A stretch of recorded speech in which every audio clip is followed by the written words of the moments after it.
ધર્મજમાં કમળાનો રોગચાળો પ્રસર્યો છે। કમળાના 31થી વધુ કેસ નોંધાયા છે। પીવાના પાણીમાં દૂષિત પાણી ભળતા રોગચાળો ફેલાયો છે। રોગચાળામાં એક યુવતીનું શંકાસ્પદ મોત નીપજ્યું છે। આરોગ્ય વિભાગની 11 ટીમોએ તપાસની કામગીરી હાથ ધરી છે। પાણીની પાઇપના લીકેજ સોંધી સમારકામની કામગીરી હાથ ધરવામાં આવી છે।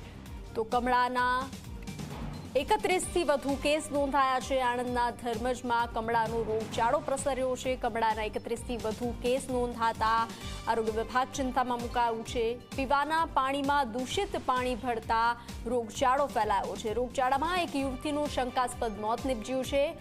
વધુ વિગતો સાથે સંવાદદાતા બુરહાન જોડાઈ ચૂક્યા છે। બુરહાન, 31 કેસ નોંધાયા છે। કમળાના આરોગ્ય વિભાગની 11 ટીમ તપાસ કરી રહી છે। શું છે વિગતો? જી ચોક્કસ, જો વાત કરવામાં આવે તો ધર્મજ ગામની અંદર દૂષિત પાણી પીવાના પાણીની લાઇનમાં ભળવાના કારણે રોગચાળો ફેલાયો છે। કમળાનો રોગચાળો ફેલાતા ભોઈવાસ, કૃષ્ણનગર સહિતના વિસ્તારોમાં 31 જેટલા સત્તાવાર કમળાના કેસો નોંધાયા છે। જ્યારે 50થી વધુ જે નોંધાયા ન હોય તેવા પણ કેસો છે અને એક યુવતીનું શંકાસ્પદ મોત નીપજ્યું છે। કમળાના કારણે આ યુવતીનું મોત નીપજ્યું હોવાનું કહેવાય છે, પણ તબીબોએ તેમનો રિપોર્ટ મંગાવ્યો છે અને રિપોર્ટ આવ્યા બાદ જાણી શકાશે કે કમળાના કારણે મોત નીપજ્યું છે કે કેમ।